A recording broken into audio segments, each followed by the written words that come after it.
Sarah, thank you so much for being here today. We're so grateful we get to interview you. I would love if you could introduce yourself.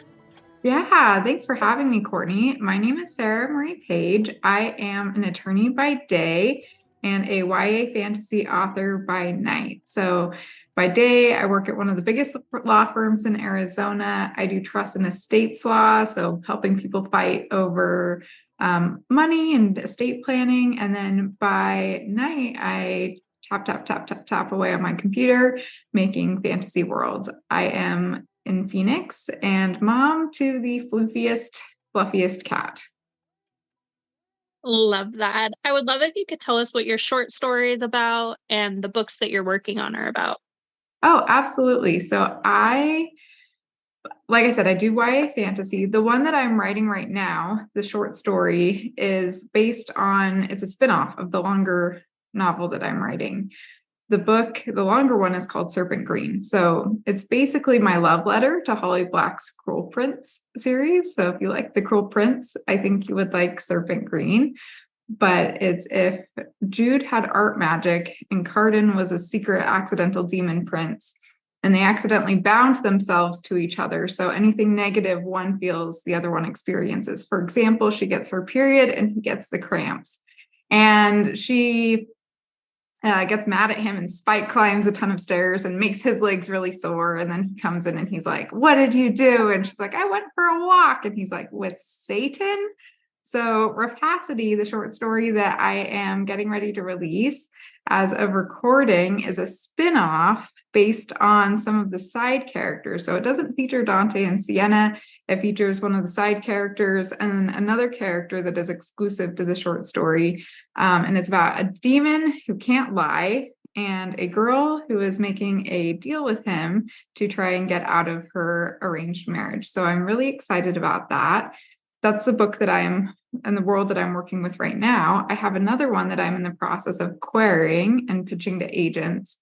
And that one is called House of Smoke. That one I wrote, and it kind of came from a dark place in my life. I had gotten some negative feedback at work, and I can go into that a little bit more if you want, but I had gotten some negative feedback at work that really torpedoed my self-esteem and self-confidence and left me feeling like a nobody. And for a long time, I couldn't even talk about it. I was so embarrassed that I had gotten this feedback. And I desperately wanted to be somebody. And so I started writing this book about this nobody who becomes a somebody. So that one is about a girl who goes undercover with her sexy enemy to find and steal their weapon. My books tend to be pretty funny. So I know that sounds pretty serious, but it's actually as lighthearted as Serpent Green with the hijinks and the jokes and stuff like that. Love that. What inspired you to write your short stories and book?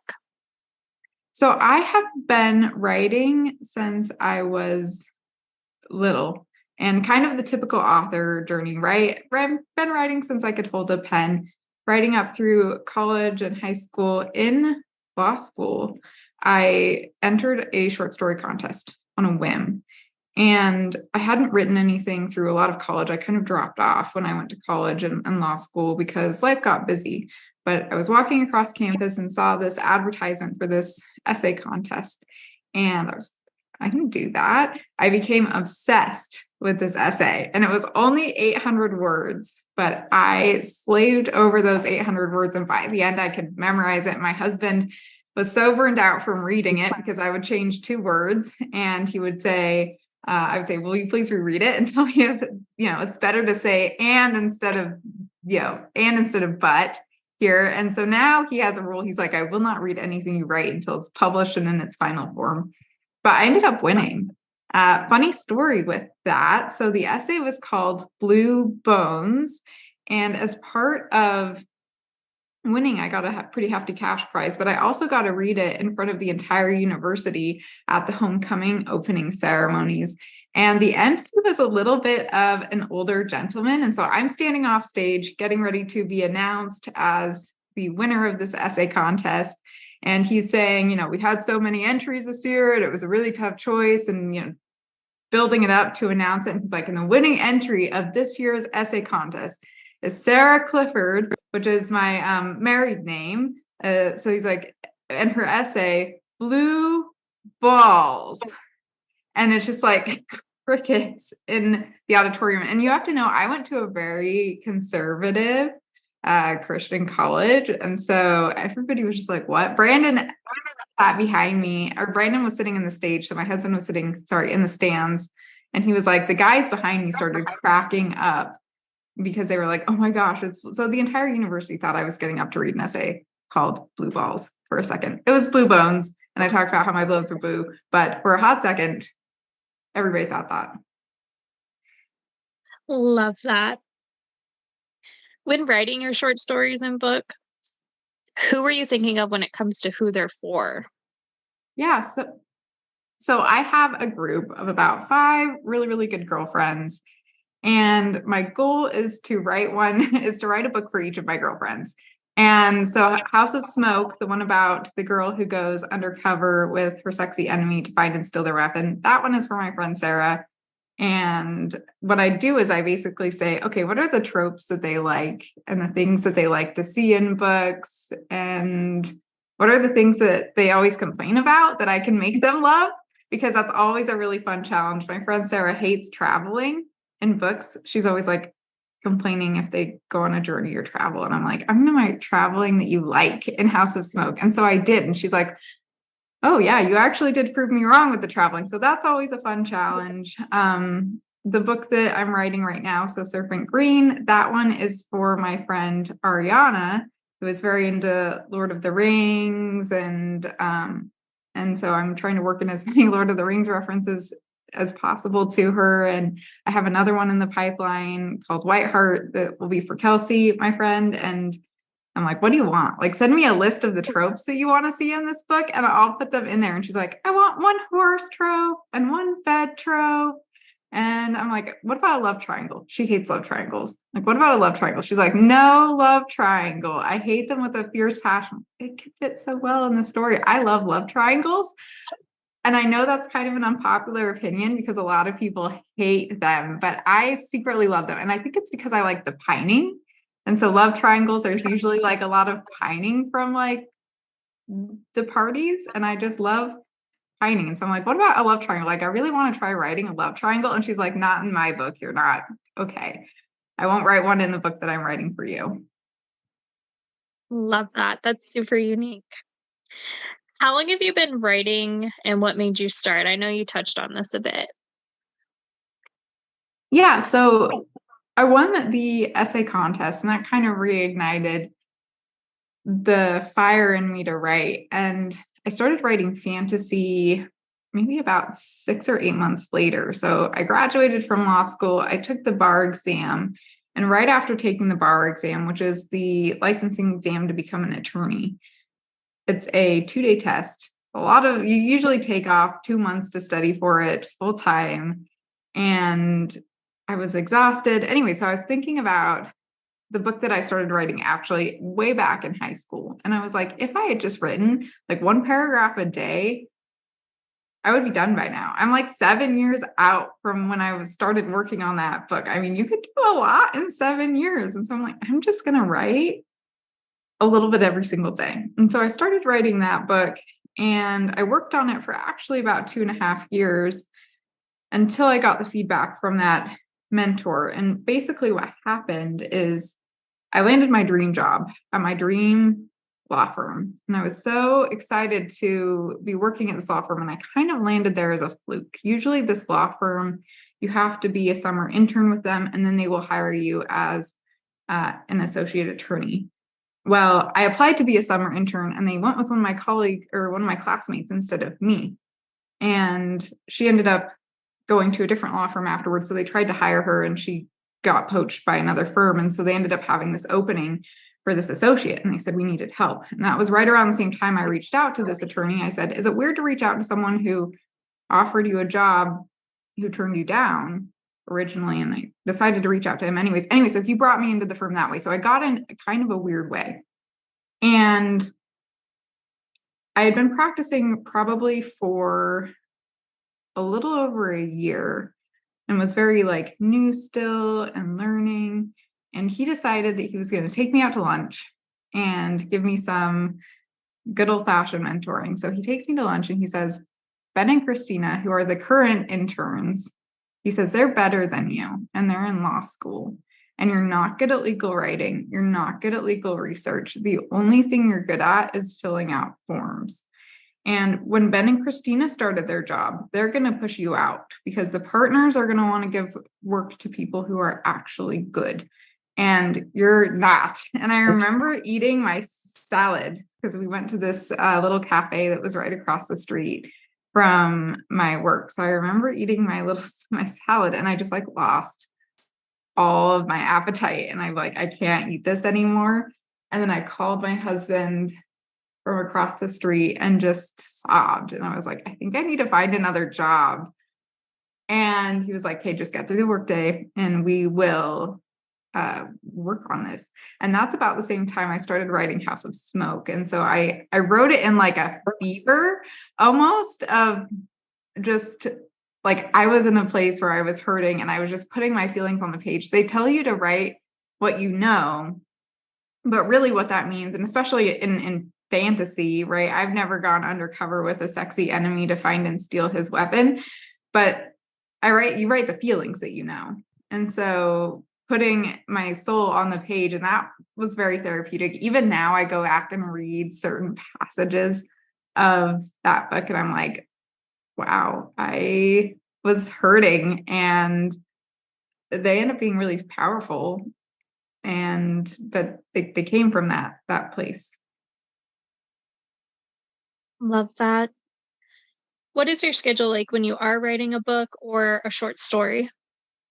So it really differs based on the project. I worked on the witchy book for about 2.5 years and ended up shelving it because I couldn't fix it.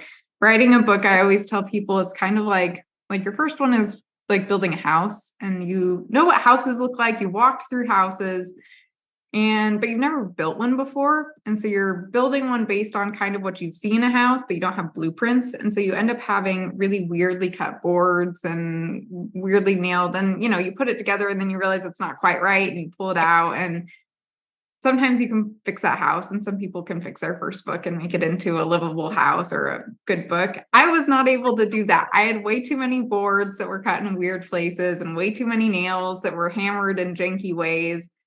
And so that one I worked on for 2.5 years and then shelved. My House of Smoke I wrote for, and I worked on for 1.5 years before starting querying it. And with Serpent Green, the other book that I'm writing right now, I worked on it for probably 6 months. And I'm still working on like the outlining and the chaos draft. But normally what I do is I will just kind of word sprint a chaos draft, where it's just this word vomit on the page. Basically, things don't make sense and they're not supposed to make sense. And then I'll go back through, but I'm giving myself the scaffolding, right? I have the scaffolding. And so that when I sit down, I'm not staring at a blank page thinking, okay, now what do they do? And then I go back and I flesh it out later. So I literally wrote for Serpent Green when I was working on it this morning, the theme of this book is community. And so that is why we are going to take the actions that we're going to take. It's just putting it on the page and giving yourself something to work with.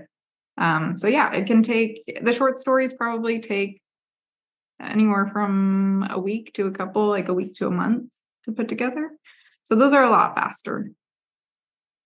Love that. I've never heard of it called a chaos draft, but I absolutely love that.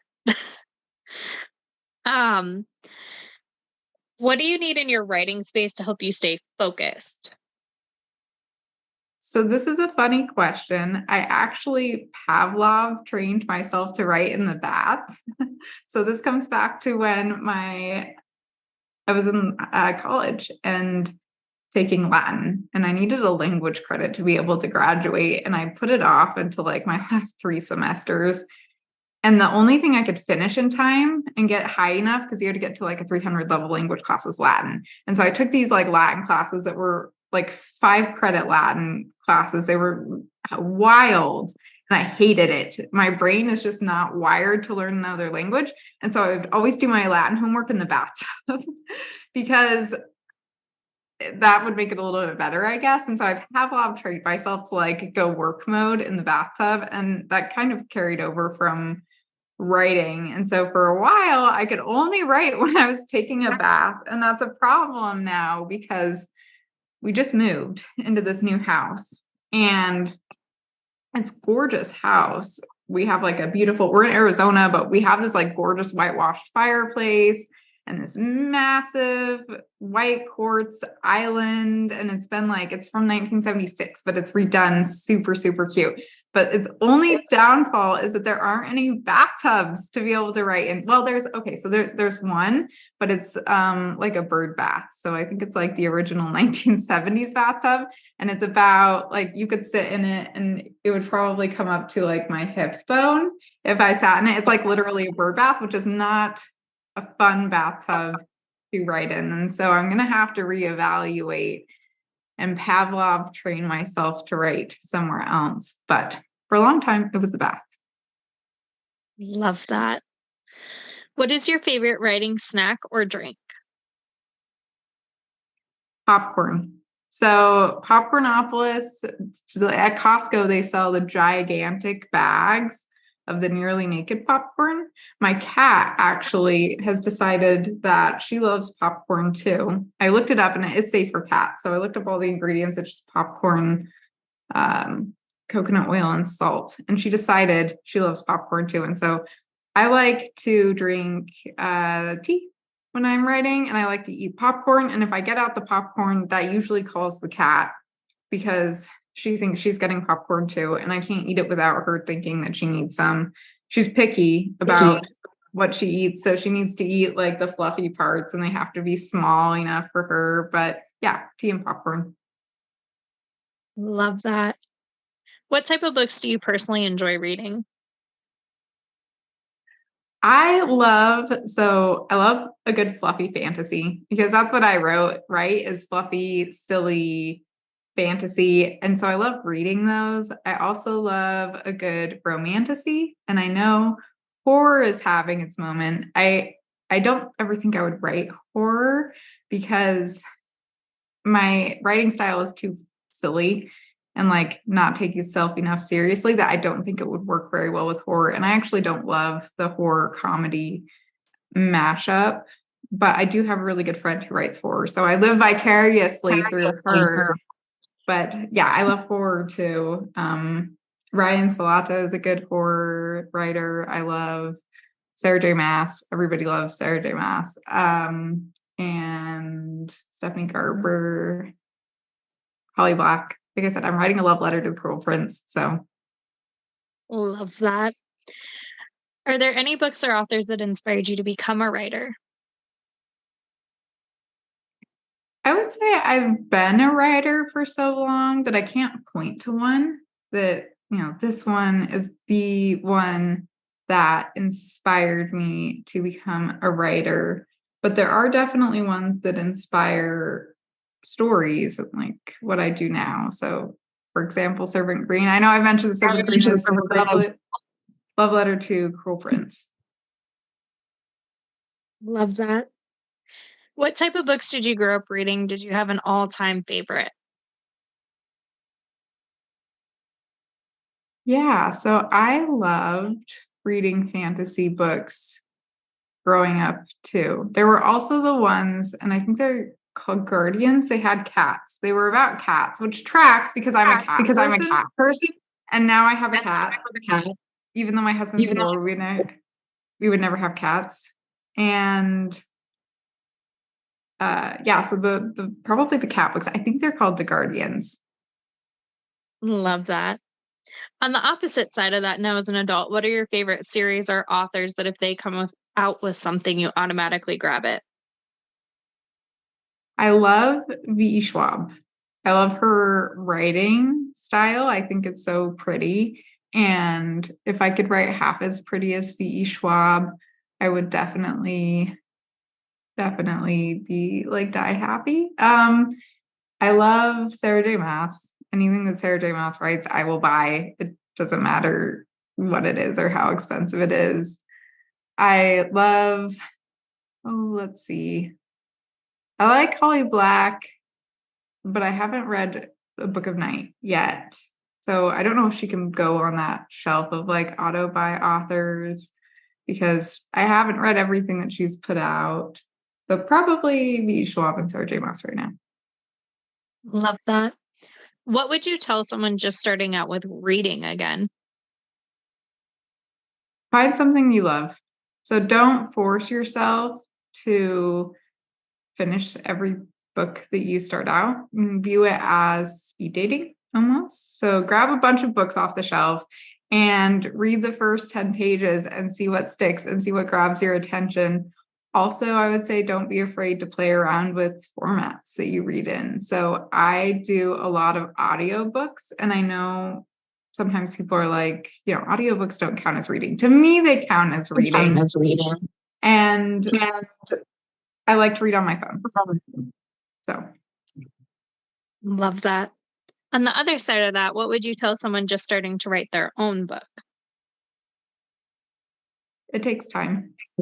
So don't expect yourself to put out a finished publishable book right away from your first draft. Like give yourself the grace to experiment and to learn and to fail. I would also encourage someone who's just starting out to seek out the writing community and surround themselves with friends, both friends who are in the same position as you and friends who are a little bit farther ahead than you. My critique partner, Caitlin, and I have been writing together since 2020, the beginning of 2020, like when the pandemic started, and I would not be half as far as I am today without her. So find good friends. Love that. What's one thing that people are generally surprised to find out about you? So, and I'm not going to show it right now, but I used to be able to bend my pinky all the way back.